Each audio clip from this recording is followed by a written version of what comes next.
What's going on, guys? We have a very special video to do today. I have been waiting forever to do this video. I have been waiting forever to get this card.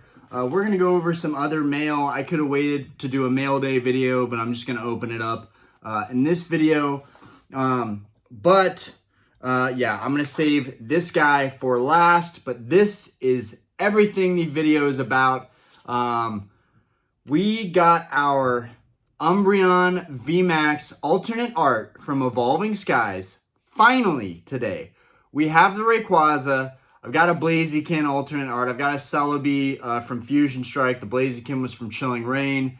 And that Rayquaza is another alternate art in Evolving Skies. Arguably the other big hit in that set. But I am extremely excited to open up this package, which has been authenticated by eBay, the authentication process, whatever. The reason that I love that is that I know it's in a hard case, so it's protected in shipping.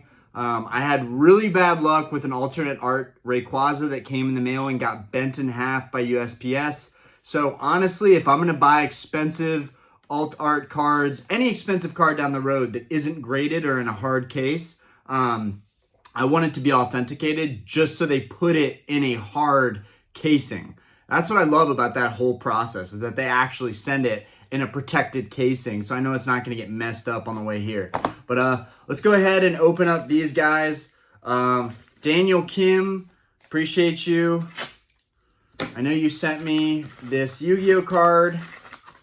Let's see. Got a little thank you note on there. We got a Blue Eyes White Dragon, SDK Blue Eyes White Dragon.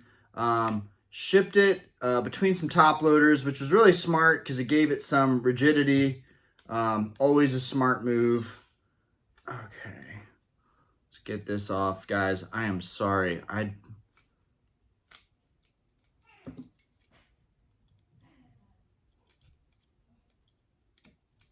Okay. Got those. Might have to clip these. Oh, it was taped on the side too. Okay. Got that taped on the side. Okay.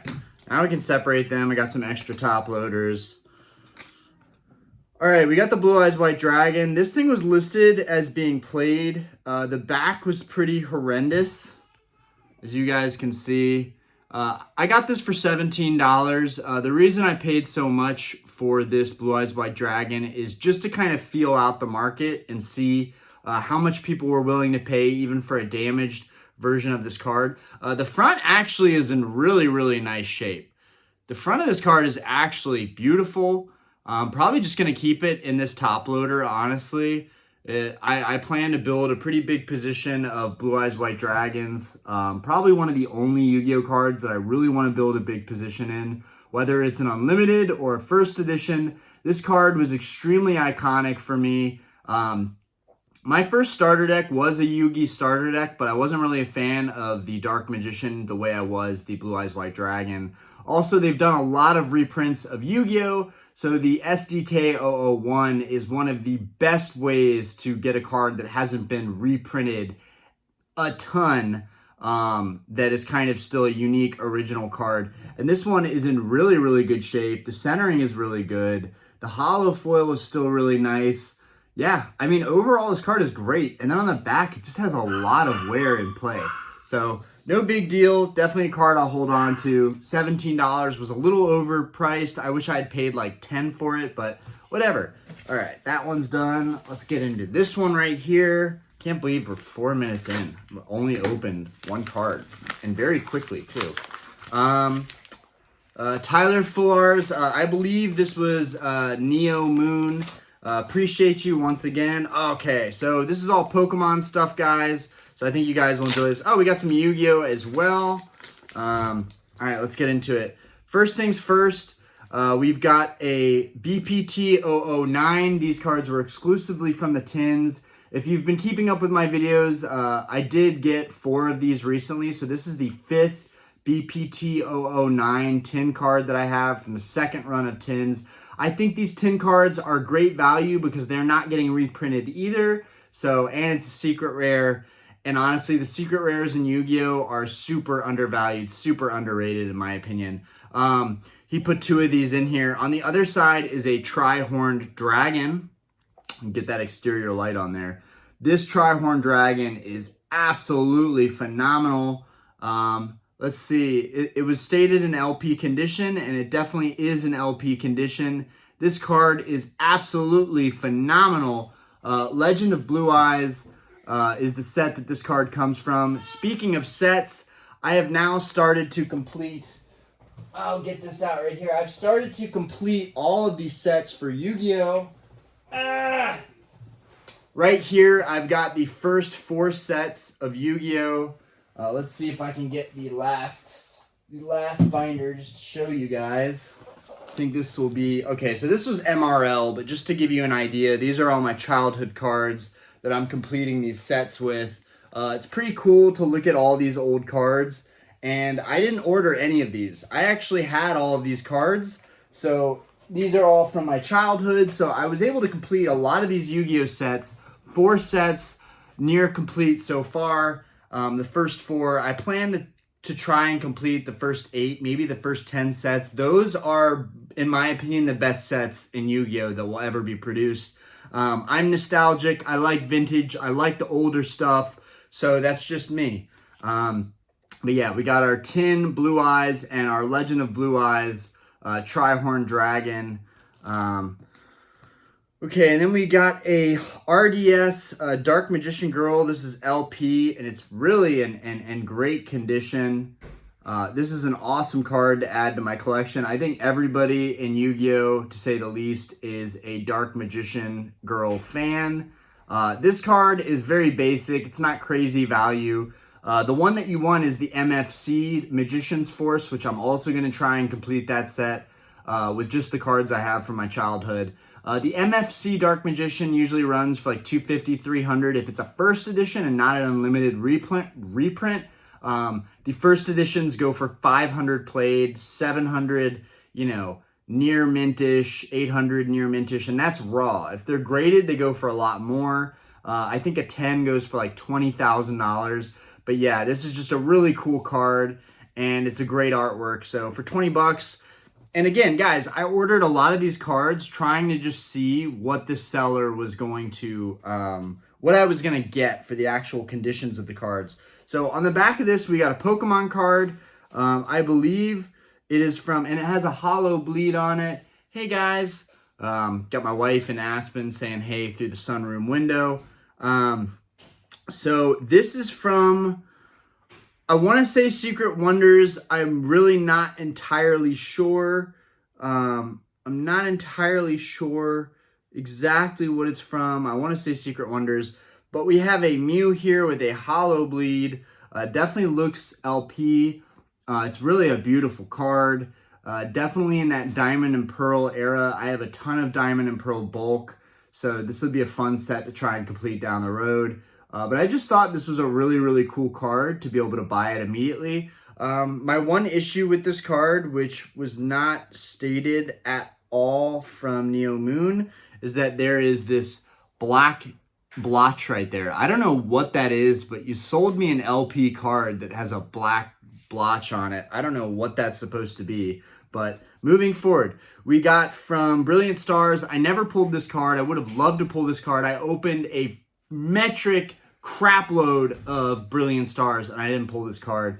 But the full art Pikachu, this is a really, really nice card.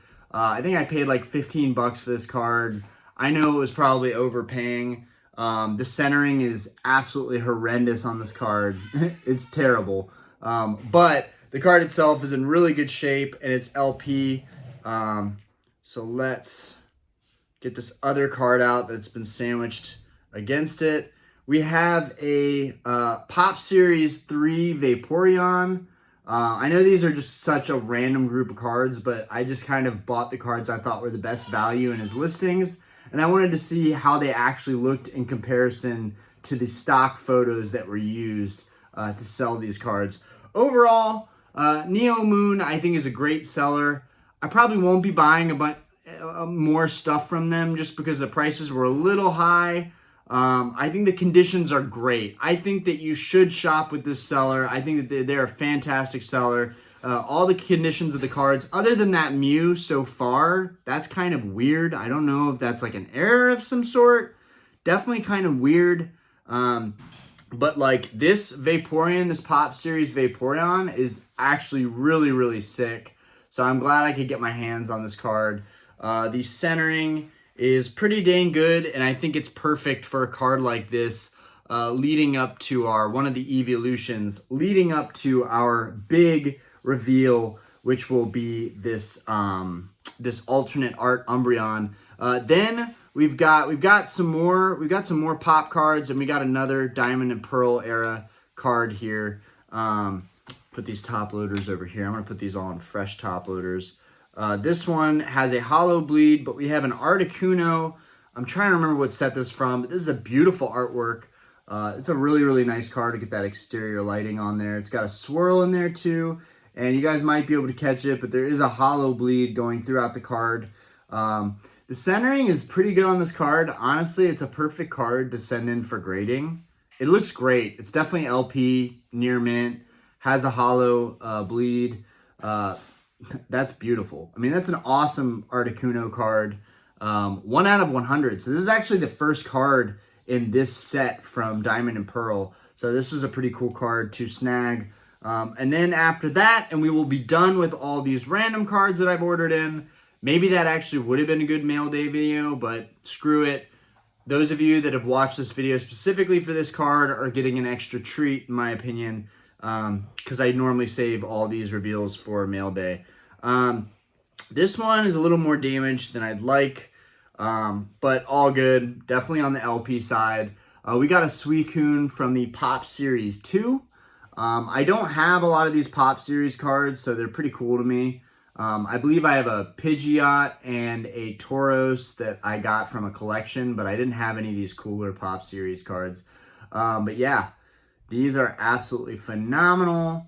Hollow pattern is great. The Suicune looks really, really cool. Get that exterior light on it. Really a beautiful card. I hope you guys can see that pretty well. And just the artwork, hand-drawn, looks great. It's a really cool looking card. Super underrated. There are so many cards out there that are underrated.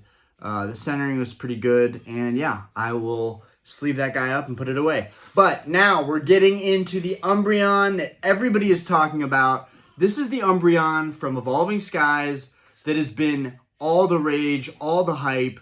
I tried to get this card when it was $350 and I got frustrated. Then it went to $380, got frustrated, lost bids, took a break from it, came back, put in offers, $400, no one accepted. Then ended up seeing the list prices go up, bidding go up, $450, $470, $480. And at one point I was just like, I'm just going to put in a $500 bid and see if I can snag one of these cards. Yeah, guys, I paid $500 for this one card. That's an insane amount of money for a card that just came out. And this is why I think the alternate art cards are going to be astronomically expensive down the road. Really excited for this card. This is probably the dopest card to come out this year. Let's get into it. And I really like the Brilliant Stars Charizard, but it's just nothing in comparison to this card. This card is the end-all card for collectors this year. All right. As usual, we got the eBay rigid protective casing on there that's magnetic that you can also use for your display purposes. Backed with some cardboard as well. Put that over there. Woo! All right, guys, this is it. This is it. Let's check how this card turns out. Check how this card turns out. Normally, I don't wear any jewelry, but I'm off work. I don't go to work at all today, and I just want to relax, and I want to be in my comfy clothes. Let's open this guy up. And hopefully, it's not going to fall or anything. Boom, look at this boy. Let's get the exterior light on that. I'm going to take it out of all this protective stuff. Yeah, you can't really tell how nice this card is with all this plastic right here. And as much as it kills me to take this card out of this, we are going to take it out. It is double sleeved. It looks like it might even be triple sleeved inside of this top loader. All right. And I need to be extremely careful because this is the most expensive modern card I have ever ordered. Creme de la creme. Okay, let's see if it's a little bit better in here because I'm kind of nervous to take it out of all this stuff, even though I do want to put it in a magnetic case. There's too much gloss, there's too much glare, so all right, guys, I'm going to have to take it out of this top loader, which is low-key super stressful for me personally. The centering on this card is phenomenal. The centering is phenomenal. The edge wear is non-existent. Guys, I'm getting really excited. This thing looks like it's definitely right. I remember the centering on the back is not great though, because the centering on the front is flawless, just like I remember. Let's see if it looks a little bit different now. A little bit different without the top loader on there. Nope, there's still going to be glare from that plastic.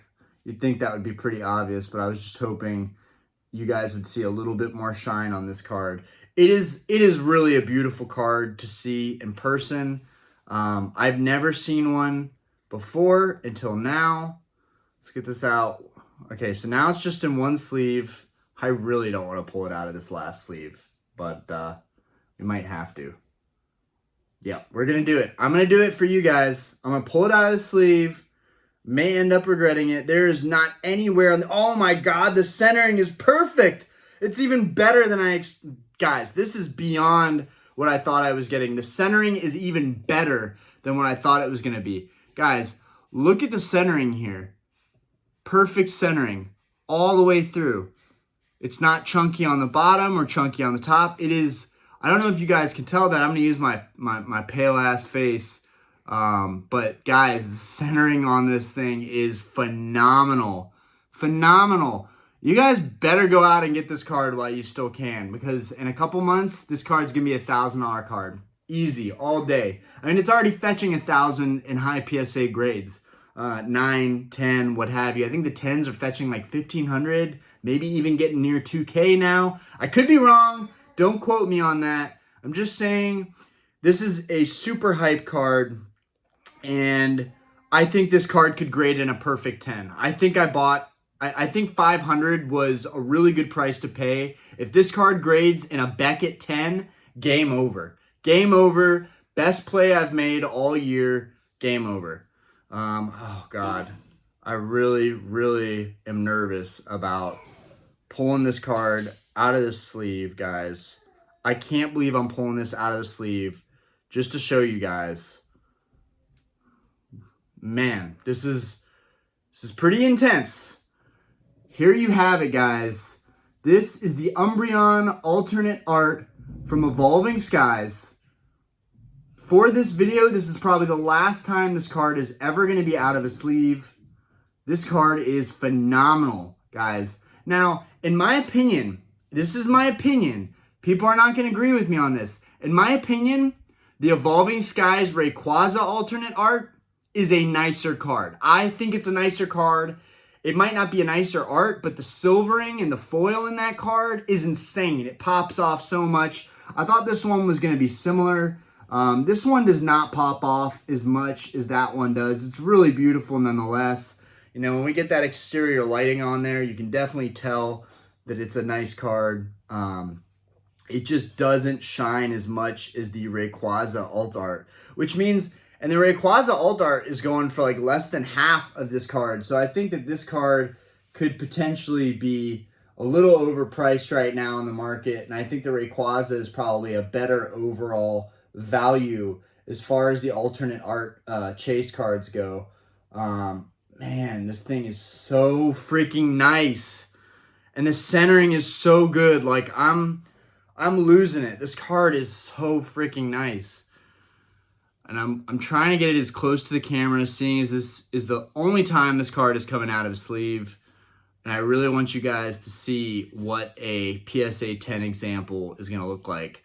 Look at the centering on this. I mean, the centering could be minutely better. Like, just like so insignificant. The centering on this side is a little bit short in comparison to this side. But like the top and bottom is really good, and the back is flawless. So, you know, I don't know. I know for a fact this card's getting a 9, if not a 9.5 from Beckett. Gosh, this thing is nice. And I'm just trying to get the exterior light to catch how nice this card is. Yeah, I've been waiting for this moment for a long time, guys. And I know it was wrong to open up a bunch of stuff before this, but I just wanted to get that stuff out of the way so I didn't have to do another mail day video and spend some family time today and just show you guys this beauty. I mean, this thing is absolutely absurdly nice. Great artwork, way nicer than I thought it would be. I definitely think it's different when the card's in front of you and you're looking at it. The holo is really, really nice in this card. I still think the Rayquaza holo pops off a good bit more. But, okay, guys, I am putting this card back into a sleeve. I'm going to put it into a brand new sleeve. And, this is nerve-wracking, guys. It's really, really nerve-wracking. Once I get this in here, I can put it in a magnetic top loader. Boom, there it is. Whew, it's out of my hands. It's insane, you know, to handle a card like that and be that nervous about it. I've handled a lot of expensive cards, but nothing that's this new that could potentially get a high grade is this card. This would probably be the nicest, highest grade card I could get in my collection right now. And that's crazy because I love vintage and this is just such a modern era card. Evolving Skies is going to be crazy, man. This set is going to skyrocket in my opinion. I really think so. I think with that and the Rayquaza and then the Evolutions on top of it and just the fact that it's kind of a fun set to pull overall. I didn't get those vibes with anything else that came out throughout the year. I thought Fusion Strike was fun. I thought Brilliant Stars was aggravating and repetitive. And I really only opened Brilliant Stars for that Charizard alt art. But getting the Charizard alt art, you know, getting the Rayquaza alt art, man, guys, you need to get your hands on this card. Pokemon is not paying me to say this by any means. You need to get your hands on this card before it's out of circulation, before it's not getting pulled. The pull rates for this card must be really, really tough because you don't see a lot of listings, and every week it seems like the listings get a little more expensive. So, and for all the people out there that pulled this card, you are extremely lucky. If you pulled this alternate art, if you pull any alternate art, the only alternate art I pulled was Brilliant Stars Umbreon, which wasn't nearly as hype. I thought it could potentially be hype like this, but no. And then the Celebi from Fusion Strike. Those are the only alternate arts that I know of that I know I pulled myself. Nothing like this card. I mean, this card is just absolutely insane. Not only does the market think that, but once you get it in person, you'll definitely look at it. You'll look at the artwork. You'll look at that, you know, that moon and the sky and all those colors, the blues and the greens, and then the city that he's on top of. And then the Umbreon himself, you know, the red eyes and the gold, you know, accents. I mean, black and gold is just so, fundamentally, it's just perfect. I love this card. I'm super excited to get it. I feel like I can definitely relax now on Evolving Skies. What I will say is, this is a card to stock up on for sure. If you can afford to just keep bidding on Umbreons from Evolving Skies, keep buying them, even if you pay $600 right now, even if you pay $550. At the end of the day, this card's going to go up a lot in value. You know, I've heard a bunch of other YouTubers talk about alternate arts being the next big thing, you know, comparing it to Gold Stars and comparing it to Shinings, you know, from the Neo sets way back in the day. And I think alternate arts are really something special. My only critique with this card in particular is that I really wish this single strike thing right here just wasn't there. And honestly, I know it's a part of the Vmax design, but these clouds, you know, circling the head, I hate that. I just hate that about the Vmaxes. I wish they said Vmax and you could just tell with, you know, in relation to other things in the artwork, how big the Pokemon is without having these red clouds. That's just me personally. I don't know if y'all feel the same way, but the red clouds are a huge no-no for me. I think it looks terrible. And then of course, whenever a dope card says like single strike on there, rapid strike, whatever, I just think it's all just noise and obnoxious. But this is a really, really nice card. And for those of you guys that tuned in, that watched through the mail that I got, for those of you that don't like Yu-Gi-Oh! And still watch through that mail, I appreciate you guys. I hope you enjoy the video. Let me know what you think of this card. Let me know if you're racing to get to this card. From what I've heard, the reprint of Evolving Skies was not great. And the case that I bought from Simply Unlucky, who's another YouTuber as well. If you don't know Simply Unlucky, you should check him out. He has an insane shop. He has an insane collection. Shows a bunch of dope Yu-Gi-Oh stuff all the time, and he also sells Pokemon. I got a case of Evolving Skies, but I'm not sure if it was the reprint or not. I hope it was the original case, and I'm actually going to look into that and see if I can find out how to tell if it was the original run. But from my other source that I'm now buying cases off of, they were telling me, do not invest in the reprint of Evolving Skies. The pull rates are worse. I don't know how accurate any of that information is. Still kind of want to open up the Evolving Skies that I was able to get at GameStop not too long ago. But for right now, I have been sitting on all of my sealed packs. I've only opened one pack recently, and it was Lost Origin. And my YouTube is still growing. You guys are still watching. You're still enjoying the videos. You're still giving a like. You're still commenting. As far as I'm concerned, I don't really need to open stuff to keep this channel going. I think people just like hearing me talk about this stuff and like seeing what I'm ordering and what I find valuable in the hobby right now. Anyways, done with my rant. You guys have a fantastic day. I hope you loved the video. Yeah, peace out. Love yourself. Take care of yourself. Deuce, deuce.